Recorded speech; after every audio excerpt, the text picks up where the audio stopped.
What did the robber look like? He looked like my dad. Help me, my wife is dead. Is she breathing at all? Nothing? No, nothing. Okay, is she beyond CPR? Yes. On the night of September 29th, 2015, Tom Keon returned home after a friendly poker game with friends, only to discover that his wife, Kelly, had tragically passed away. It appeared that an intruder had unlawfully entered their home. A young witness, Charlie, observed the unfolding events from a hidden spot, a detail that could prove crucial in understanding what happened and identifying those responsible. This case unfolded in the small town of Canton, a rural community in southern New York near the Pennsylvania border. Although local emergency services were accustomed to handling incidents like car accidents, overdoses, and occasional disputes, that evening they received a distress call from a man overcome with shock. "Help! My wife is dead!" he cried. The dispatcher calmly urged him to remain composed, asking for his name. "Tom," he managed to say, explaining that he had just arrived home to find Kelly unresponsive and not breathing. Recognizing the severity of the situation, the dispatcher reassured him that help was on the way. Officers, along with a partner, responded quickly to the call. Tom was understandably distraught and struggled to provide clear details over the phone, leading dispatchers to initially suspect a natural death. However, upon arriving at the residence, authorities confirmed the tragic loss. From the rear of the property, a man signaled the officers to enter. One officer, known for always carrying his personal camera on duty, documented the unfolding scene. Inside the house, the officers encountered Tom near the entrance to the dining area. In a state of deep shock, he was unable to offer many details. It soon became apparent that Kelly had suffered a severe assault in her own home. Disturbing evidence, including traces of blood on the floor and walls and extensive injuries to her face, underscored the violent nature of the incident. When questioned about his whereabouts at the time of the incident, Tom explained that he had been at a regular Monday poker game with friends, which typically began around 7 in the evening and concluded after midnight. Upon returning home, he was met by his daughter, who reported that an unfamiliar individual had been present in the house. In an effort to help him regain his composure, an officer escorted Tom to the police car for further discussion later. The sheriff later stated that it appeared the intruder had already left the premises and was not hiding within the home. Evidence suggested that Kelly had resisted the attack with remarkable strength, resulting in a prolonged and intense confrontation with the assailant. As officers meticulously searched the residence, they noted that the assault had begun in the bedroom before moving into the hallway. An officer's camera recorded a trail of evidence, bloodstains and marks consistent with a forceful impact to her face, and indications that her body had been moved during the struggle. A paramedic was called to the scene, primarily to confirm the tragic passing so that forensic investigators could begin their work. One officer observed that the nature of the attack seemed disturbingly personal, questioning why an intruder would inflict such severe harm on a stranger when most burglars typically avoid actions that could further incriminate them. All evidence pointed to the attack beginning in the bedroom before moving into the hallway. According to witness accounts, the intruder or intruders then proceeded down the stairs where the struggle intensified. Kelly appeared to attempt to move away from the assailant or assailants as they entered the children's area before heading toward the kitchen, possibly in search of something to defend herself. Notably, there were no obvious signs of forced entry. The intruder was able to enter and exit without breaking windows or damaging the main door, likely taking advantage of the open garage doors that connected the laundry room, kitchen and adjoining areas, a stark contrast to the usual peace of the neighborhood. As additional officers arrived on the scene, Officer Dinan returned to speak with Tom once more. In the midst of this turmoil, Tom managed to contact Kelly's sister, Kim Borges, who, along with their mother, arrived in the early hours of the morning. With the house and surrounding area secured by the police and forensic teams diligently at work, family members were informed that the area would remain off-limits in order to preserve crucial evidence. Kim rushed to the ambulance, holding on to hope for Tom's recovery, even as medical personnel delivered the heartbreaking news to the grieving family. At one point, overwhelmed by stress, she began to feel ill and vomited by the roadside. Dinan stood nearby, feeling an inner urge to offer comfort, but instead he watched silently as the police car remained motionless amid the heartrending cries from his sister and mother over the tragic loss of his wife. Although the women were separated from him by the police cordon, he had the chance to reach out, yet chose not to. Dinan's daily work usually involved routine patrols and maintaining order rather than handling complex investigations. Still, the scene stirred suspicions within him. While it is understood that people grieve in many ways, some withdrawing into silence, it struck him as unusual that he had not approached his own family directly. He even began to wonder whether an unresolved conflict might have contributed to his behavior. The investigator, whose calm professionalism had earlier been evident, now found himself questioning Tom's account. Moments before, Tom had recounted that he was abruptly awakened by a knock at the door, with his wife urging him to look after their children and to accompany Derek without delay. Tom also mentioned that his young daughter, Charlie, had witnessed disturbing events, an account that troubled the investigator. He couldn't shake the thought that Tom's apparent distress might not fully reflect what had truly happened, especially given his concern for the impact on his 7-year-old daughter. Although Tom made repeated visits to neighbors for reassurance, he was noticeably hesitant to engage with his own family at that critical moment. Determined to seek clarity, the investigator returned to question a neighbor once more. The neighbor reiterated that an intruder had been seen in the house, yet offered no further details. With the night growing late and the child needing rest, the focus shifted. Significant efforts were underway at the scene. Kelly was carefully transported on a stretcher in a black body bag, and Kim Borges was on hand. Officers gently advised Kim that it might be best not to witness the ongoing procedures. Overwhelmed with sorrow, Kim wept for her sister alongside their mother, while everyone present paid a silent tribute, a prayer for the victim and for the family's loss. Later, according to friends including the Millers, Tom had spent the previous evening at a poker game at his home, a gathering that often extended late into the night. Remarkably, it was reported that Tom returned home and just 3 minutes later dialed 911. Initial expert findings suggested that Kelly had passed away shortly before midnight, a detail that raised questions about the timeline of Tom's account. Furthermore, the school bus that normally picked up Charlie did not arrive that morning, leaving the young girl, the sole witness to the intrusion, at home. Soon she was scheduled to provide her account to the detectives at the station. Detective Gable, alongside a child psychologist experienced in sensitive interviews, carefully worked to create a supportive environment for Charlie. Having recently lost her mother and with her father absent at the time, the child was understandably vulnerable. In her own measured way, she recounted that after spending time with her father, Tom returned home to join his friends for cards. Later that night, a man entered their home and violently attacked her mother using what she described as a metal pipe.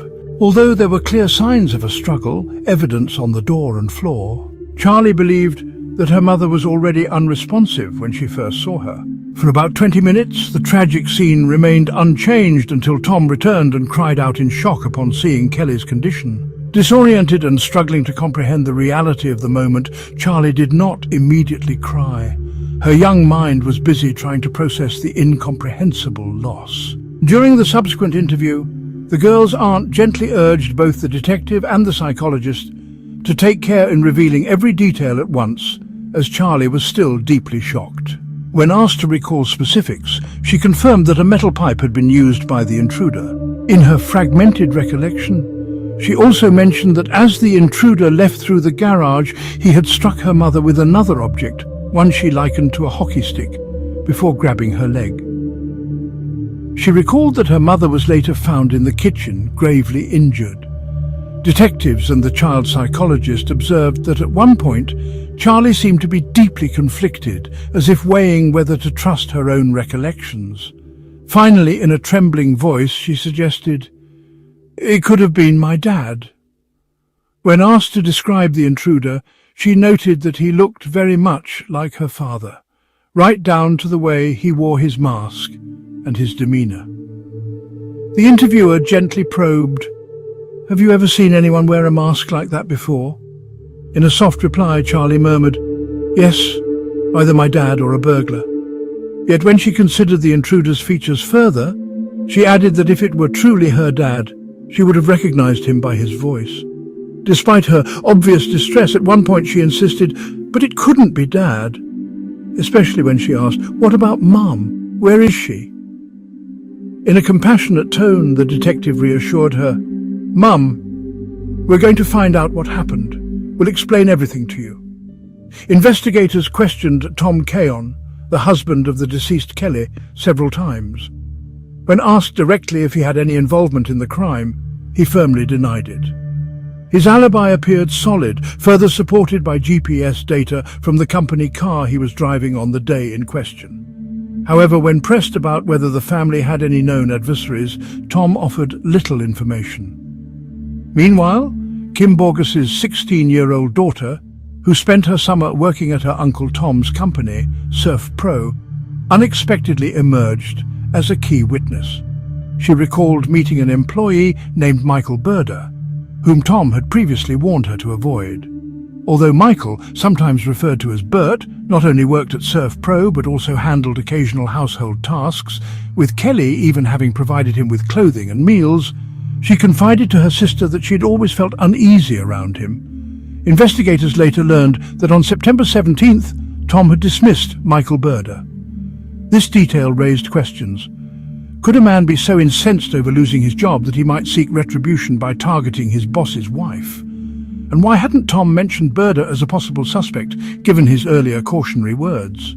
Further scrutiny fell on Tom Keon, despite his seemingly solid alibi. Much of the investigators' attention centered on the testimony of his daughter Charlie, as well as on an unusual 911 call. During that call, Tom initially sounded extremely agitated, as though he were barely able to catch his breath. Yet, when the operator was momentarily unavailable, he shifted to a calm tone while speaking to his children, saying, "You saw Mum? You saw the burglar." This abrupt change raised concerns that someone might have been trying to shape the children's recollection of that night. Although this alone might not have provided enough evidence for a court case, detectives chose to detain Tom as a preventive measure, ensuring he could not flee. Shortly thereafter, investigators received new information from the Millers, a married couple with whom Tom had spent the evening playing poker. Linda Miller, in particular, found herself haunted by the events of that night. She recalled that Tom, usually known for his light-hearted humour, had been unusually quiet and preoccupied. After 11 p.m., Tom had approached Linda while she was washing dishes in the kitchen. Although he remained in his car, he appeared urgently intent on making a phone call. Intrigued by his behaviour, Linda later reviewed his call history. However, she found no clear records linking him to the events of the evening of September 28th or the day before Kelly's untimely death. What did catch her attention was an unknown number that Tom had dialed, a detail that she found particularly suspicious and promptly reported to the police. This piece of information soon became a key focus for the investigative team as they continued to piece together what had transpired on that tragic night. During that period, many social media platforms like Facebook allowed users to identify individuals through the phone number linked to their accounts. The detective entered a number into Facebook's search engine and immediately saw the owner's name: Michael Berder. The police then re-interviewed Michael Berder. At first, Michael denied all the allegations as he had done before. However, as the questioning continued, he became increasingly nervous and inconsistent. In one account, he claimed that a particular telephone conversation never occurred. In another, he said he did not hear the phone ring and therefore did not answer. And in yet another, he stated that Tom was calling about business matters, a detail later partially confirmed. Investigators found no connection in Linda Miller's telephone records. Michael explained that he had needed to update his tariff and minutes the previous night, which he said was why no records appeared. Since activating services does not affect call history, the investigators requested the complete conversation records from the operator. During the interrogation, Michael not only continued to deny the allegations but also agreed to a polygraph test. However, he became even more agitated during the test, appearing visibly unsettled and complaining of stomach discomfort. Noticing his distress, the investigator shifted tactics, speaking in a calm and sympathetic tone in an effort to encourage him to be honest before the stress took a further toll. Meanwhile, in another room, detectives interviewed his wife. She recalled that on the day of the crime they had argued, and after 11 p.m., Michael had left the house for roughly an hour and a half or perhaps longer. She also remembered that on September 28th, Michael was expecting a large payment from Tom Cayon. One detective remarked directly about the specific sum, which unsettled Michael and led him to admit that Tom had promised him a significant amount in exchange for harming Kelly and setting the house on fire. According to the investigator's account, the hired individual even set fire to the cars in the garage so that Tom could later receive insurance compensation. Ultimately, the hired man killed Kelly, but did not complete his intended task. He was unnerved by the confrontation and did not expect the children to be present, so after the killing he simply fled. About a year later, he sold Kelly's insurance policy, which had doubled from $500,000 to $1 million, and also increased the policies for the children and himself. Despite this evidence, several questions remained. For instance, why would Michael need such a large sum when he was already financially secure? Moreover, Tom Cayon had given misleading assurances, telling Michaela that the children would be taken care of, which raised further doubts about his intentions.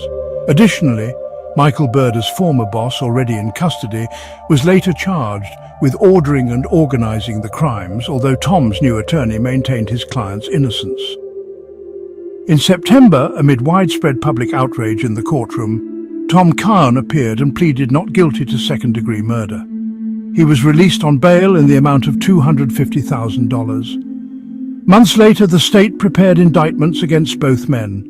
Michael Burda was set to stand trial despite having previously signed a confession. During the trial, Burda recanted his earlier statements, yet the evidence against him remained substantial. He indicated where he had discarded the handle of the hammer used in the assault on Kelly, and he provided details about his blood-stained clothing, the masks, and a set of keys to the house. Tom agreed to provide a DNA sample, and indeed, Burda's DNA was found in one of Kelly's bloodstains on the wall. Although Burda appeared to have taken precautions, such as wearing gloves, to avoid leaving prints, investigators noted that family members' fingerprints were present on door handles and other surfaces along the path of the struggle, with no signs that these prints had been tampered with. Michael Burda, despite his caution, left additional traces.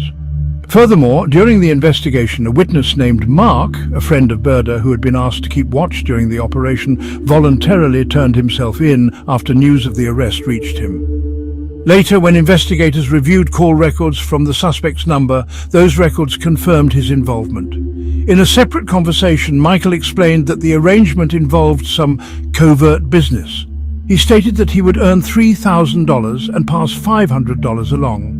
He recalled that along the way he mentioned needing to eliminate a particular woman, noting that it had been completely dark at the time.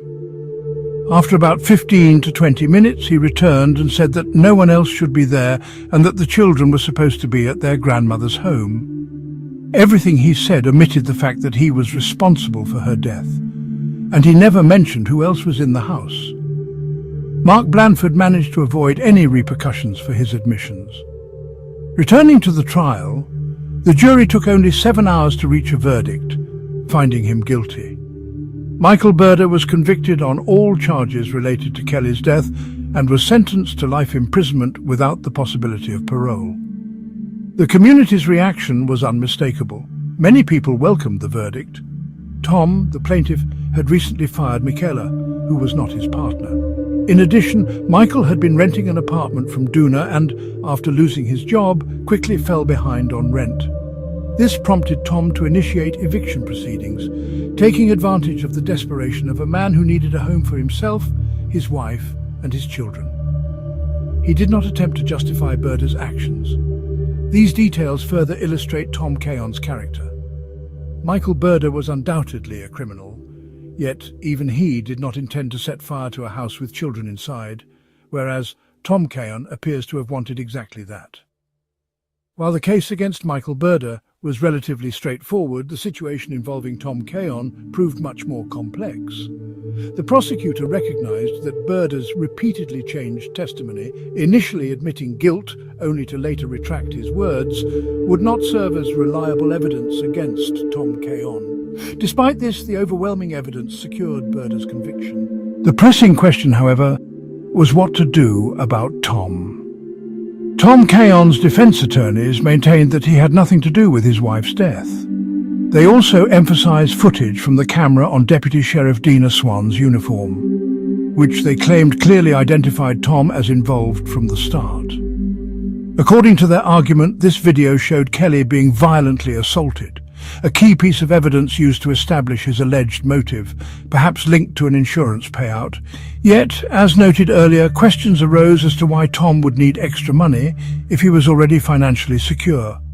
Something about the situation simply did not add up, prompting investigators to re-examine the Caon family from a different perspective.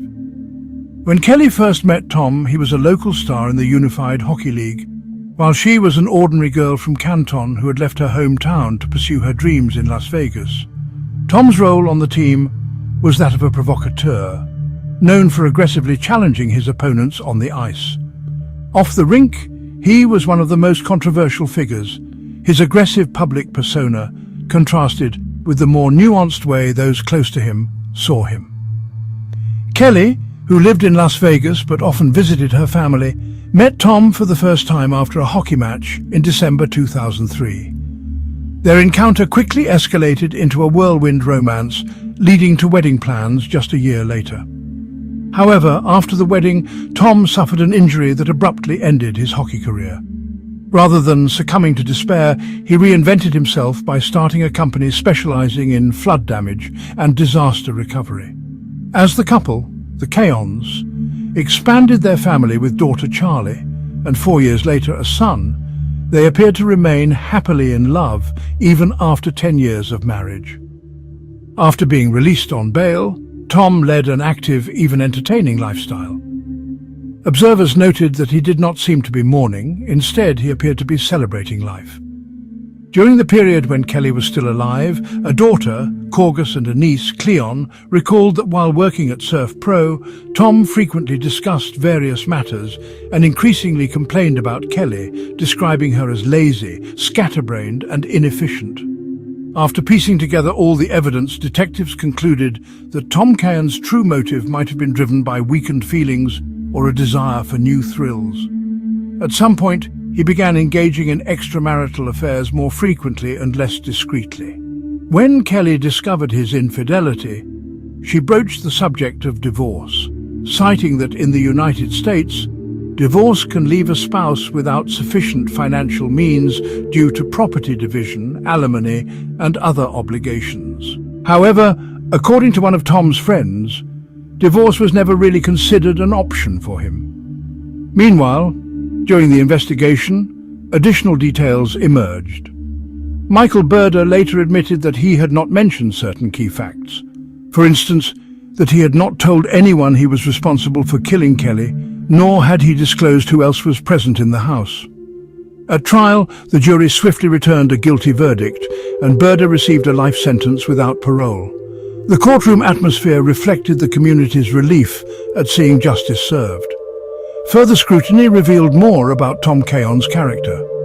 Michael had been renting an apartment from Duna, and when he fell behind on rent after losing his job, Tom initiated eviction proceedings, pushing Michael into an extreme situation. Even though Michael Berda was clearly a dangerous man, Tom's actions exploiting someone in dire straits and possibly planning to set a house ablaze suggested a far more calculated and disturbing intent. The prosecutor was well aware that Michael Berda's inconsistent statements could not be heavily relied upon against Tom. Yet, the substantial evidence ensured Berda's conviction. As for Tom Caon, his defense highlighted the video footage from Deputy Sheriff Swan's uniform camera. However, investigators built upon this lead, probing deeper into the fragmented recordings of that fateful night to uncover Tom's true motive, whether it was indeed for an insurance payout or something else entirely. In the end, while Michael Burda's case was resolved swiftly in court, the investigation into Tom Cayon's involvement remained mired in complexity and unanswered questions. Especially given that Kelly's employment was limited by her husband's insistence, Tom convinced himself that her financial dependency would secure his control over their future. In a premeditated and chilling plan, he allegedly arranged for Michael Burda to eliminate his wife and children. According to the investigation, Tom's scheme was designed so that his entire family would perish under tragic circumstances, leaving all property and lucrative insurance benefits for the house, vehicles, and even the lives of Kelly and the children solely in his possession. In his cold, calculated reasoning, everything would ultimately work out in his favor. Further inquiries uncovered a flurry of phone calls and messages exchanged between Tom and Michael over several weeks leading up to the incident.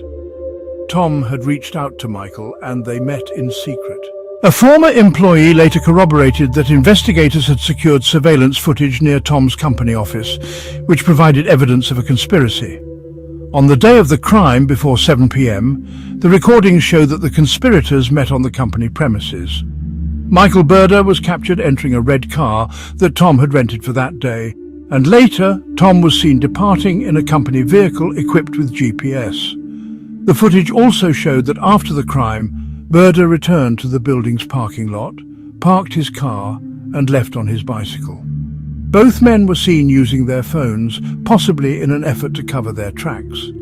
Investigators noted that Tom and Michael had maintained close contact in the days before that fateful Monday. Although direct evidence of Tom Cayon's involvement was not found, detectives compiled an overwhelming amount of circumstantial evidence suggesting he intended harm toward his own family, a charge so severe it implied an attempt to endanger the lives of children. Despite these findings, the sole eyewitness testimony came from Michael Burda, whose statements were marked by inconsistencies. In the courtroom, Tom Cayon was ultimately found guilty of first and second-degree murder and sentenced to life in prison without the possibility of parole. Throughout the trial, he did not refrain from speaking out, issuing insults toward the court, the jury, and everyone present. His harsh demeanor left many in the community in shock. Once hailed as a local sports star, his public image was irreversibly marred, and in response, his former team organized a charity match to support children affected by the tragedy. Additional revelations emerged during the trial. It was disclosed that prior to the incident, Tom had fired his partner, and Michael Burda had been renting an apartment from Doona. After losing his job, Michael fell behind on rent, prompting Tom to begin eviction proceedings. Tom exploited Michael's vulnerable situation, further emphasizing the disturbing aspects of his character. While Michael Burda's actions were unequivocally criminal, the evidence suggested that Tom's own intentions may have involved orchestrating a scenario in which a family tragedy would yield a substantial insurance payout, a motive that seemed particularly perplexing given his already secure financial status. The prosecutor acknowledged that Michael Burda's testimony, which had changed several times and included an initial confession followed by retractions, could not be solely relied upon against Tom Cayon. Nevertheless, the cumulative circumstantial evidence, bolstered by footage from Deputy Sheriff Dina Swan's uniform camera that purportedly implicated Tom from the beginning, led investigators to build a case against him. They probed deeper into his motives, questioning whether the crime was driven by a need for financial gain or other, more personal reasons. Background details further complicated the picture of Tom Cayon. Once a celebrated local hockey star in the Unified Hockey League, Tom was known on the ice for his aggressive, provocative play, and off the ice he was equally notorious for his combative nature. Kelly, an ordinary girl from Canton who had left her hometown to chase her dreams in Las Vegas, met Tom after a hockey match in December 2003. Their rapid romance led to marriage within a year. After an injury abruptly ended his athletic career, Tom reinvented himself by establishing a company that specialized in flood damage and disaster recovery. Despite the outward appearance of a loving family, With a daughter, Charlie, and a son born 4 years later, those close to them later recalled that Tom had grown increasingly confrontational. Family members even noted that before Kelly's death, Tom would frequently complain about her, using dismissive and harsh language. As the investigation progressed, detectives discovered that Tom had been involved in multiple extramarital affairs. When Kelly learned of these indiscretions, she reportedly mentioned the possibility of divorce, a notion that Tom vehemently opposed, arguing that divorce in the United States could leave a spouse with inadequate financial support due to the division of property, alimony, and other obligations. In the end, the combined evidence painted a grim picture. Michael Berda's recanted statements were supported by physical evidence, including forensic traces linking him to the scene, and by recordings that placed him at critical moments during the crime. Although the direct evidence against Tom Cayon was largely circumstantial, the investigators amassed a substantial case implicating him. Ultimately, Tom Cayon was convicted of murder in both the first and second degrees, receiving a life sentence without the possibility of parole. His behavior in court, marked by derogatory remarks aimed at the court and jury, further underscored the community's revulsion. Today, both Tom Cayon and Michael Berda have exhausted all avenues of appeal and remain incarcerated for life. If you appreciated this detailed account, please subscribe to the channel, leave a thumbs up and share your thoughts in the comments. Take care of yourself and your loved ones and stay safe. The confident girl walking beside a woman in these images is Tori Stafford, and this was the last time she was seen alive. At just 8 years old, Tori disappeared after leaving school one afternoon, sending shockwaves through Canadian society. Her case highlighted the vulnerability of a young girl who was not adequately cared for, not by her sister nor by her mother, who struggled with substance abuse, unknowingly exposing her to dangerous individuals. Join us as we delve into the heartbreaking details of this case, which started because of Tori's innocent wish for a dog. Through the footprints, traces and evidence, investigators were able to piece together the crime. The backgrounds of both the victim and the perpetrator give us insight into their behavior. And all of this is part of the criminal file I'm about to present to you. Victoria Elizabeth Mary Stafford, known as Tori, was born on July 15, 2000, in the town of Woodstock, Ontario, Canada. She was the second child of Rodney Stafford and Tara MacDonald, who already had a son named Darren. Tori's family had its struggles. Her parents' relationship was tumultuous, and they eventually separated in 2002. Both Rodney and Tara battled substance abuse issues, but while Rodney entered a rehabilitation program, Tara continued to struggle. Despite these challenges, Tori and Darren lived with their mother. Although the living conditions were far from ideal, Tori, a bright girl with brown hair, a charming smile and lively eyes, remained cheerful and affectionate. She loved activities like playing with friends and attending school. Tori enjoyed going to the movies and watching ballet or dance performances. Her greatest love, however, was for animals, especially dogs. She had been begging her mother for a puppy for some time. Though Tara didn't have the means to buy a dog, she had been asking around, hoping to surprise her daughter with the perfect pet. On the morning of April 8, 2009, Tori left for school with her brother Darren around 7:45 a.m., as they usually did. The siblings had planned to meet after school to walk home together, a routine they rarely deviated from. The bond between Tori and Darren was strong. Despite their difficult home life, they were protective of each other. While Darren was reserved and shy, Tori was the one who encouraged him to play and enjoy childhood, despite the sadness of their circumstances. That afternoon, as usual, Darren waited for Tori outside the school at 3:30 p.m. When some classmates invited him to join them for a short while, he agreed, thinking it would only take a few minutes. But when he returned to their usual meeting spot, Tori was nowhere to be found. Darren waited for a while, assuming she may have headed home without him since their house was close by. However, when he arrived home and found that Tori wasn't there, he grew concerned. He told Tara, who tried to reassure him by suggesting Tori might be with friends. Unconvinced, Darren grabbed his bike and started searching the neighborhood for Tori, checking friends' houses and nearby areas. Meanwhile, Tara called her mother, asking if Tori was with her, but she wasn't. As worry spread through the family, it was Tori's grandmother, not Tara, who finally contacted the police at 6 p.m. to report her granddaughter missing. Police arrived quickly and began their investigation. Officers were struck by Tara's unusual behavior. Rather than immediately reporting her daughter missing, she had remained at home. This raised questions, and the police began questioning her more intently, surprised that a mother wouldn't immediately seek help when her child had been missing for hours. Something unexplainable occurred, especially considering that the school was only a few blocks from her home. When investigators uncovered the fact that Tara had no job and was struggling with a severe addiction to drugs, her name was immediately placed at the top of the list of suspects connected to Tori's disappearance. The search for Tori was not delayed. In fact, it started almost immediately after the alarm was raised.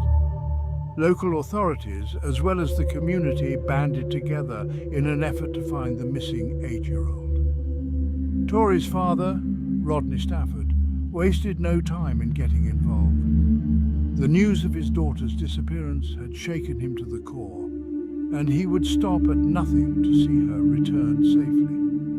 As word spread about the disappearance, the local elementary school, where Tori was last seen, shut down for several days to allow teachers and staff to join the search effort. Many of them took to the streets, distributing flyers that depicted Tori's smiling face along with her description, urging anyone who had seen her to come forward with information. The posters were placed on telephone poles, in store windows, and even on the windshields of cars in parking lots. The town was consumed with worry as dozens of people scoured the area for any trace of the little girl. Unfortunately, despite this dedicated and tireless effort, no one had any useful information. No one had seen Tori. It was as though she had vanished without a trace. After days of searching, investigators discovered something that would shift the investigation into high gear. They noticed 2 security cameras positioned near the school's entrance, and upon reviewing the footage, they made a disturbing discovery. The footage revealed that at precisely 3:30 p.m., Tori had exited the school building, her small figure dwarfed by the large backpack she was carrying. Moments later, a woman approached her. From the footage, it was clear that Tori didn't hesitate to speak with the woman. There were no signs of fear or apprehension. In fact, it appeared as if she knew her. The two of them walked together hand in hand toward a waiting vehicle parked a short distance from the school grounds. By the time this crucial piece of evidence was uncovered, the media had already gotten wind of the case, and the footage was quickly broadcasted on television. News anchors urged the public to come forward if they recognized the woman in the video, and the images of Tori leaving with a stranger were shown repeatedly. Public interest in the case skyrocketed, and soon the footage was on every major news network, further intensifying the public's desire to find the missing girl. However, as more people saw the footage, something unsettling happened. The focus shifted back to Tori's mother, Tara. The woman's face in the video was never clearly captured, but her physical characteristics bore a striking resemblance to Tara. It wasn't long before people began speculating that the woman in the footage was, in fact, Tori's own mother. After all, Tara's background, her unemployment and drug addiction, made her an easy target for suspicion. Despite the lack of concrete evidence, Tara found herself under intense scrutiny from both the authorities and the public. To add fuel to the fire, Rodney Stafford, who had been active in the search efforts and had given numerous emotional interviews, appeared on television with Tara by his side. The contrast between the two parents was glaring. Rodney's pain and desperation were visible. His voice cracked as he spoke about his missing daughter, and tears often filled his eyes. Tara, on the other hand, appeared detached and emotionless. Her stoic demeanor during these interviews only heightened public suspicion, and people began to wonder if she was somehow involved in Tori's disappearance. The public outcry against Tara grew louder with each passing day. Social media platforms were flooded with posts from people speculating about her possible involvement in her daughter's disappearance.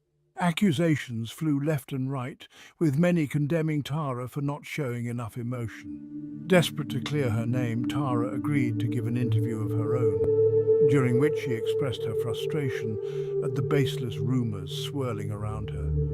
She tearfully stated that the accusations were hurtful and distracting from the real issue, finding her daughter. She pleaded with the public to stop focusing on her and instead focus on finding Tori. Despite the tension between them, both parents reiterated that their primary concern was finding their daughter. Even though Tara and Rodney had experienced difficulties in their relationship and had been publicly at odds at times, Rodney supported Tara's plea for the public to refocus on the search for Tori. As the days passed, the police continued to broadcast the surveillance footage, hoping that someone would recognize the woman in the video. It was reported that Tara herself had watched the footage repeatedly, scrutinizing every detail. Something about the woman's posture and movement seemed familiar to her, but she couldn't quite place it. However, on April 12, 2009, Tara had a sudden realization and contacted the authorities. She claimed that she had identified the woman in the footage. According to conflicting reports, Tara either recognized the woman herself or was tipped off by someone in her drug-using circle. Regardless of how she came to this conclusion, Tara revealed that the woman seen with Tori was Terry Lynn McClintic, an 18-year-old neighbor. Terry Lynn had crossed paths with Tara on several occasions, as she had supplied Tara with drugs. The two had briefly discussed dog breeding, as Tori had always wanted a dog. Tara later stated that she had no close relationship with Terry Lynn, and that there was no way Terry Lynn could have known Tori personally. However, Terry Lynn had been privy to information about Tori's love for dogs and her desire to have one, which likely helped her lure the girl away from the school that day. When investigators dug deeper into Terry Lynn's background, they discovered a deeply troubled young woman. Abandoned by her biological parents, Terry Lynn had been raised by an adoptive mother, Carol McClintic, who had worked as a stripper in various nightclubs. Terry Lynn's upbringing had been fraught with instability, neglect, and abuse.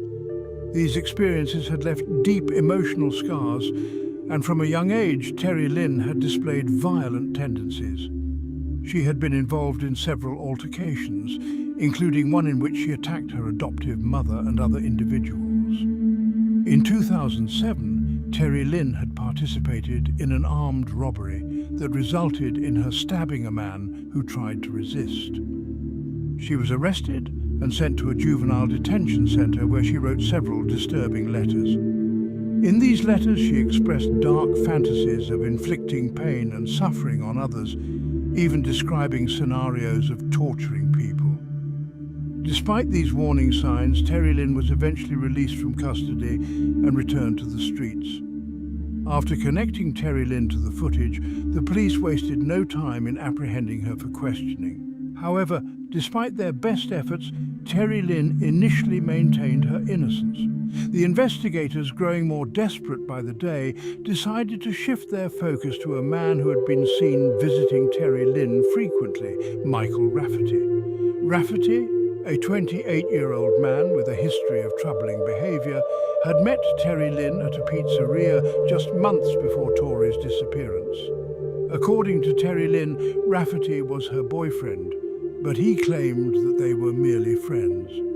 As the investigation into Rafferty unfolded, police learned that he had a violent history, much like Terry Lynn. He had been accused of aggressive behavior during intimate encounters, and there were rumors that he harbored disturbing sexual fantasies. Rafferty had been accused by over a dozen women of attempting to choke them during sexual encounters, and he had a known preference for younger, vulnerable individuals. Despite this knowledge, the police were unable to link Rafferty directly to Torey's disappearance, at least not at first. They questioned him multiple times, but he denied any involvement.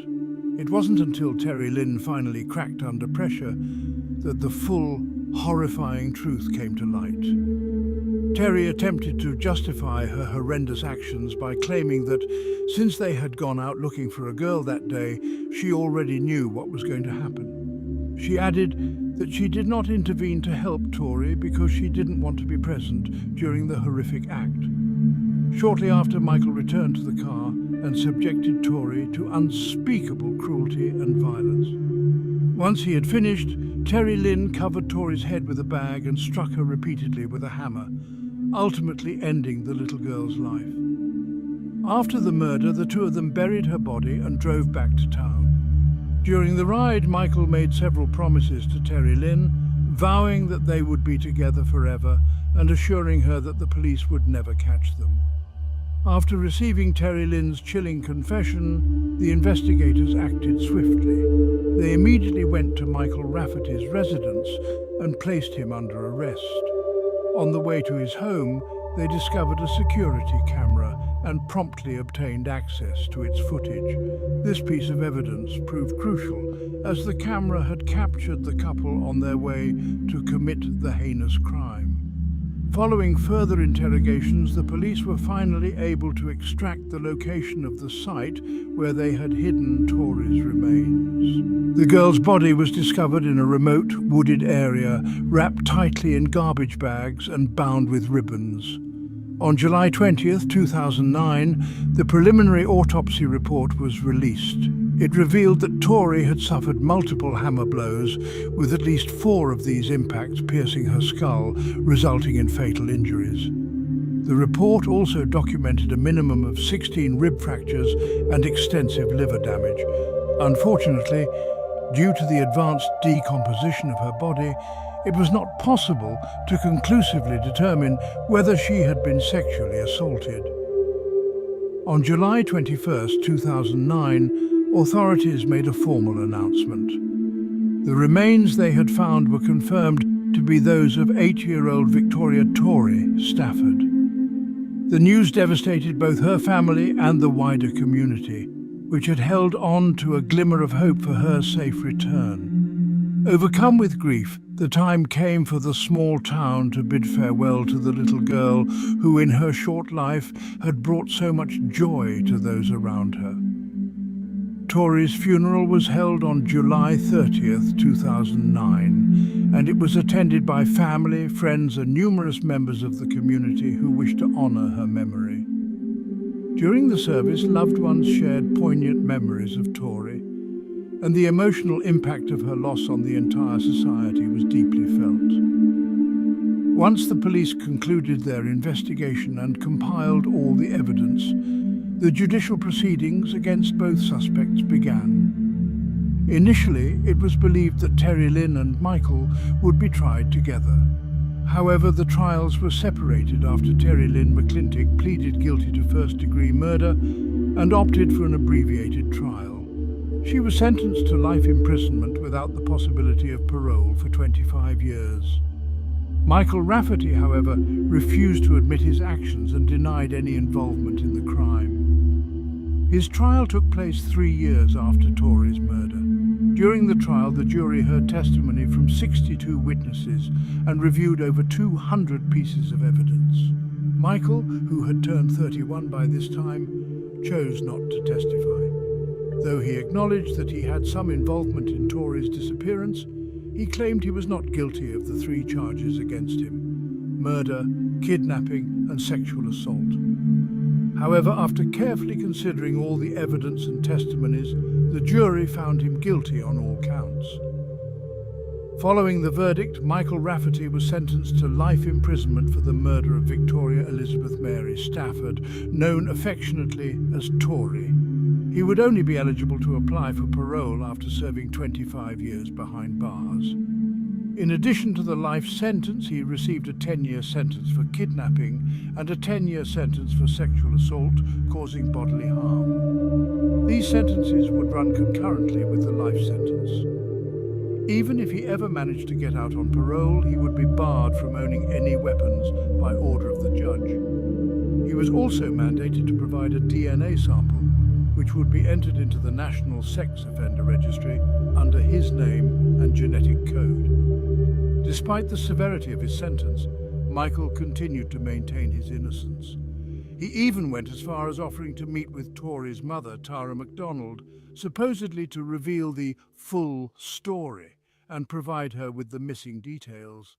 However, Tara refused to engage in any dialogue with the man responsible for her daughter's death and made it clear that she would never forgive him. Michael has spent years attempting to appeal his conviction, but all his legal attempts have been systematically dismissed.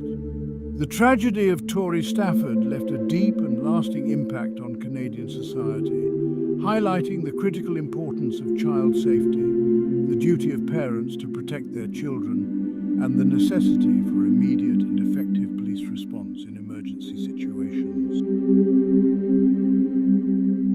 One morning, like any other, Tavita Todds left her house heading to the bus stop. But something went wrong on her way, and she never reached her destination. Since that day, her family has done everything in their power to uncover the truth behind her disappearance. We invite you to watch this case through to the end, where some unfortunate decisions by the authorities only added to the anguish of her parents, who never gave up hope. Criminologists often say there's no such thing as a perfect crime, only poorly investigated ones. In any investigation, a key clue can emerge that leads to the perpetrator. Let's find that clue together as we review this open case. Tabitha Daniel Todds was born in February 1990 in the state of Tennessee, where she lived with her parents, Bo and Deborah Todds. The couple already had two older children, Kevin and Jay, who were excited to welcome their baby sister. Tabitha quickly became the heart of the family, entertaining everyone with her jokes and songs, whether at church or during family car rides. By 2003, she was in 7th grade and excelling academically, something she took great pride in. Her teacher described her as a kind, studious girl who had a particular gift for language and literature. On Sunday, April 27th of that year, Tabitha memorized the 10 Commandments in church, earning $2 as a reward. She was thrilled with her achievement and proudly shared it with everyone. Despite being 13 years old, Tabitha's mother described her as behaving younger than her age, sometimes more like an 8-year-old. She was inseparable from Deborah, preferring to stay home with her rather than hanging out with other kids. Unlike many teenage girls, she hadn't shown interest in boys and hadn't had her first boyfriend yet. Her closest friends would come over, and they'd spend time listening to music, playing video games, and staying up late talking. 2 days after that church service, on Tuesday, April 29th, 2003, Deborah woke up at 6 a.m. to find Tabitha asleep at the foot of her bed, as she often did, despite having her own room. She would sneak into her parents' room in the middle of the night and sleep on the floor surrounded by pillows and blankets, a habit that gave her comfort. Deborah didn't think much of it, assuming that if it helped Tabitha sleep better, there was no harm. That morning, Deborah dressed, had a light breakfast, and left for her job as a cook at a local elementary school. Tabitha's father, Bo, woke her up a little later before heading to his job as a short-haul truck driver. She was still sleepy when he left, but not before he told her he loved her. It was the last time they would see her. Tabitha got ready for school as usual. Her older sister, Jay, along with Jay's 2 small children, were also at the house that morning, temporarily living with the family. Jay estimated that Tabitha left for the bus stop between 7:30 and 8 a.m., heading for her high school 2 miles away. She usually took the bus from one of 2 stops near their house, but that morning Instead of boarding the bus, Tabitha vanished. Normally, Tabitha would return home by 4 p.m., bursting through the front door, eager to share the events of her day. But on that Tuesday, the minutes ticked by with no sign of her. At first, Deborah thought the bus was just running late, or that her daughter had been distracted. She walked the 3 blocks to the bus stop, but no one was there. Growing more concerned, she drove to the school, but by that time, it was already closed. Frantic, she returned home, hoping Tabitha would soon walk through the door with a simple explanation. But when Bo arrived home at 5 p.m., Tabitha was still missing. Together, they rushed back to the school and knocked on the doors, hoping for answers. A janitor let them in, and after wandering the halls, they found a teacher who delivered the news that gripped them with fear.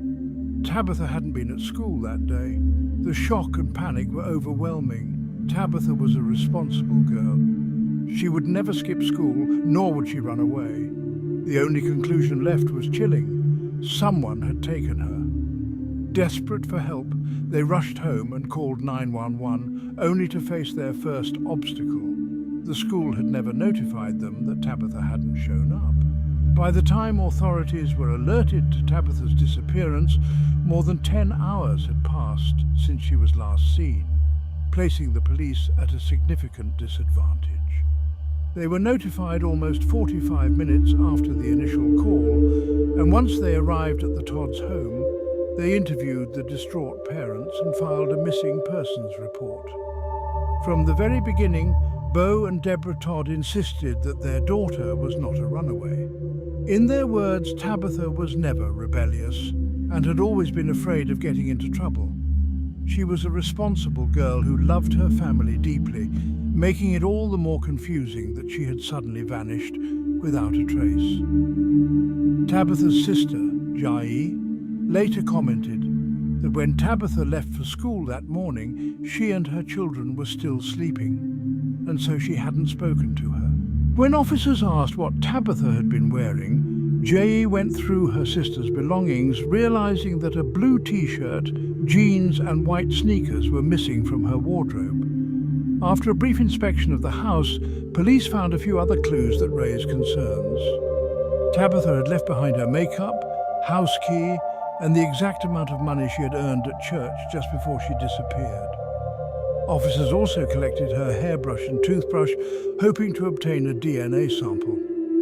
In less than 24 hours, investigators were scouring the neighborhood, inspecting local stores and searching abandoned buildings. More than a dozen officers worked through the night, but heavy rain and poor weather conditions prevented the use of a helicopter.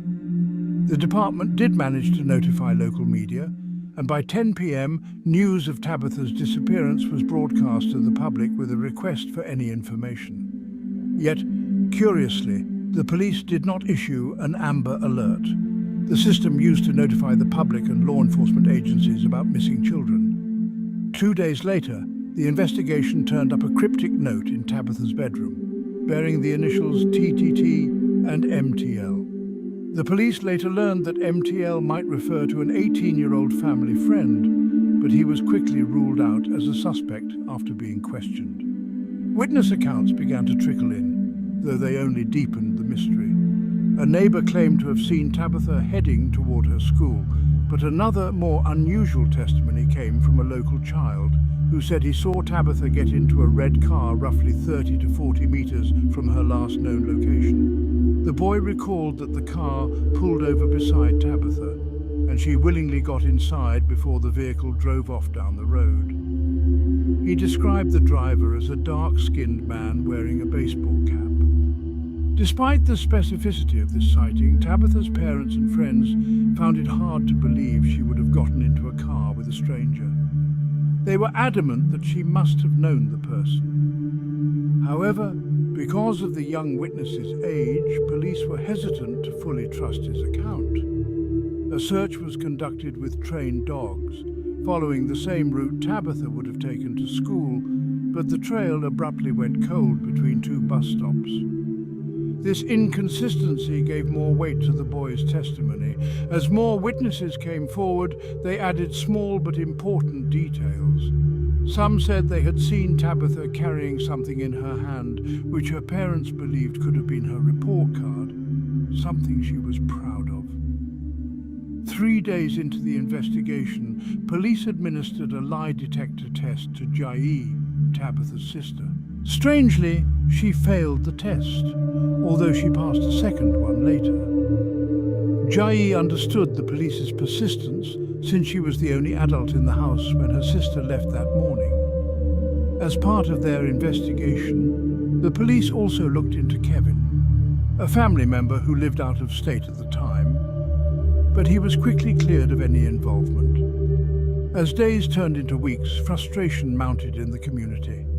Many believed that the failure to issue an Amber Alert had wasted valuable time in the critical early hours of the case. Criticism of the police department grew louder, with accusations that they were too quick to label Tabitha a runaway and had thus squandered precious resources. The department defended its decision, stating that Tabitha's case didn't meet the Amber Alert criteria. There was no physical evidence to suggest she had been abducted.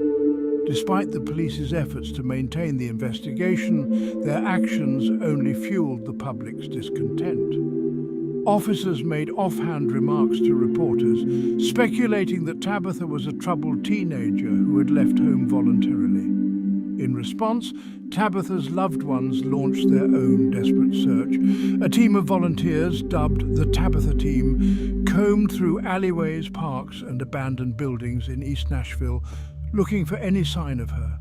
They knocked on doors, hung posters with her photo on every corner store, gas station and telephone pole they could find, covering miles around the city.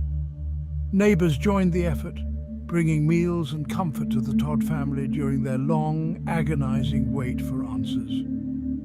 2 months after Tabitha disappeared, the police finally launched a broader search effort, establishing a command center at a local stadium in Nashville. Officers with trained dogs systematically searched residential streets and later Shelby Park, but no new evidence emerged. Instead of acknowledging their mistakes, the head of the Metropolitan Police deflected blame, going so far as to suggest that the Todd family had hindered the investigation. This caused a public uproar, and her tenure as police chief was cut short soon after. A new chief was appointed to handle the case moving forward. In the neighboring state of Alabama, another tragedy struck. An 11-year-old girl named Haven Ross vanished on her way to school under eerily similar circumstances.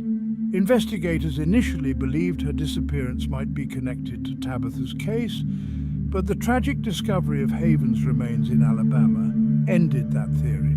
As time wore on, the pain of Tabitha's absence weighed heavily on the Todds. Jai, still haunted by her sister's disappearance, expressed her anguish in a heartfelt post on an online message board, sharing how much she missed Tabitha despite their frequent fights and how she prayed every day for her safe return. Months passed with no significant leads, only a slew of false alarms. As the second anniversary of Tabitha's disappearance approached, the police once again turned their attention to Jai. Despite her emotional pleas, she had failed 3 of the 4 lie detector tests she had taken. Jai attributed this to the immense pressure she felt during the interrogations, even revealing that a detective had threatened to involve her children in the investigation if she didn't pass. To her, it was inconceivable that the police couldn't see her pain over losing her sister. Although the media requested interviews with the lead detective on the case, they were met with silence. Police sources indicated there were still unresolved issues surrounding Jai, but her parents continued to stand by her. They believed that the detective's fixation on Jaya was yet another example of the department's failings, accusing the police of cutting off communication with them entirely and leaving them to cope alone. The Todd family's ordeal was far from over. Tabitha's friends recalled that she wasn't always enthusiastic about caring for her two nephews, which might have contributed to some tension between her and her family. However, Deborah, Tabitha's mother, was adamant that the police misunderstood the relationship between her daughters. She insisted that, while all siblings argue from time to time, it didn't mean they were at odds or lacked love for each other. Deborah maintained that her daughters were close and that their bond had been strong up until Tabitha's disappearance. At the time of the investigation, experts consulted on the case mentioned that lie detector tests, while not admissible in court, had an accuracy of up to 90%. Despite their potential reliability, opinions on polygraph tests were divided. Some detectives found the results helpful in narrowing down suspects, while others dismissed their importance unless someone refused to take the test. However, in this case, Chaya, Tabitha's older sister, fully cooperated with the investigation. She not only agreed to take the polygraph, but also declined to hire legal representation, a fact that, according to those familiar with the investigation, spoke to her willingness to help. The only significant issue arose when she failed the test, but this alone wasn't enough to seriously call her innocence into question. Jai felt increasingly frustrated with how the investigation unfolded. According to her, the police did not seem to have a solid theory about what had happened to her sister. She claimed that investigators had suggested she might have been covering for someone or that she knew more than she let on. They even asked if she had spoken to her sister after her disappearance. Investigators implied that she might have known about a potential boyfriend of Tabitha's or someone else she could have called to pick her up from the bus stop. Jay, however, found these theories outlandish and felt the police were trying to push her into admitting something she didn't know. Over time, the police's focus on Jaya only fueled the Todd family's growing distrust of the authorities. Initially, the family had cooperated fully, but their faith in the investigation was tested repeatedly. They began to believe that the police were mismanaging the case, especially as dark secrets about their neighborhood began to emerge, secrets that seemed to implicate others who were never properly investigated. One such individual was Timothy Oldham, a man who lived just a few houses away from the Todds. Oldham was arrested after his own son reportedly caught him in the act of assaulting a minor. His wife was also accused of participating in the crime, allegedly pressuring the young victim into undressing. Though Oldham's connection to Tabitha's case was unclear, rumors swirled that the couple had spoken about Tabitha at some point. Yet despite these disturbing allegations, many in the community believed that the authorities had never investigated the Oldhams with the seriousness that the situation demanded. Another troubling figure in the area was Miller Earl Smith, a 53-year-old convicted sexual predator. 2 months after Tabitha disappeared, Smith was arrested for the sexual assault of a young girl who lived just 2 blocks from the bus stop where Tabitha was last seen. At one point, there were even reports that Smith had tried to lure young girls into his car in areas near Tabitha's home. Despite these alarming reports, detectives working on the case didn't show Smith's police photo to the Todd family to see if they recognized him. Over time, the number of volunteers who had initially helped the family search for Tabitha dwindled. Eventually, only a small group of close friends and family remained committed to the effort. But Deborah and Bo Todd never gave up hope. As the months turned into years, frustration within the Todd family only deepened. They had complied with the police's requests, including taking lie detector tests themselves, even though they had personal doubts about the accuracy of the procedure. They had also cooperated with investigators at every stage, but their efforts didn't seem to be reciprocated. In fact, they felt that as time passed, the authorities' handling of the case had grown more negligent. Many of the detectives they had initially worked with resigned or were reassigned, leaving the family with the impression that their daughter's case was no longer a priority. Communication from the police also became sparse. Beau recounted one particularly frustrating incident in which he called the police to ask about a body discovered in a neighbouring city. He was told they would get back to him with information, but the response took nearly a week. When he finally received an answer, it turned out that the body was male and not related to Tabitha's case. Their trust in the investigation was further eroded when a new head of the police department took over. He initially promised the family that solving Tabitha's case would be his top priority. The family, hopeful that this change in leadership would bring renewed attention to their daughter's disappearance, soon found themselves disappointed. In the months that followed, they heard nothing from the new chief. Instead, they were plagued by a series of cruel prank calls. In these calls, the person on the other end would pretend to be Tabitha, begging for help and asking to be picked up. The calls were heartbreaking and relentless, eventually forcing the family to disconnect their landline. Still, the Todd family never stopped thinking about Tabitha. Deborah confided to a reporter that not a day went by when they didn't mention their daughter. She kept a photo of Tabitha on a table near where she used to sit, and she often found herself talking to that picture, as though her daughter might somehow hear her. In 2008, on what would have been Tabitha's 18th birthday, the family organised a gathering with their neighbours. The event wasn't meant to be a celebration, they clarified, but rather a sombre reminder that Tabitha had still not come home. A few reporters attended the event, which included a barbecue, but it was clear that the family's pain had not lessened over the years. The police were also present that day, symbolising their continued commitment to the case.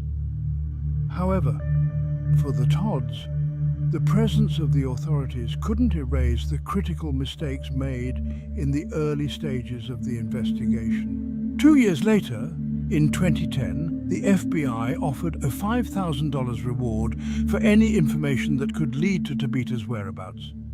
The initiative brought a renewed sense of hope to both the police department and the family, who saw it as a chance to breathe new life into the investigation. However, the reward did little to move the case forward, and things soon quieted down again. It wasn't until 2020, nearly 2 decades after Tabitha's disappearance, that a new lead prompted another search. Local authorities, working in tandem with the FBI, searched a plot of land in a small Tennessee town. The investigation was based on both old and new information, but once again the search yielded no significant results. Despite this, the Todd family remained hopeful, continuing to pray for any bit of good news. They issued a public statement thanking the authorities for their efforts and reaffirming their trust in the process. However, the investigation remained at a standstill. Today, in addition to the authorities, criminologist and author Judy Gates remains one of the few people who has consistently followed the case.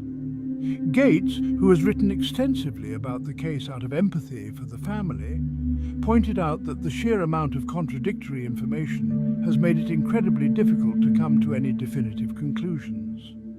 She has pursued numerous leads over the years, but none have led to a breakthrough. If Tabitha was still alive today, she would be just over 30 years old. In an effort to reinvigorate the investigation, authorities recently created an age progression photograph to show what Tabitha might look like now.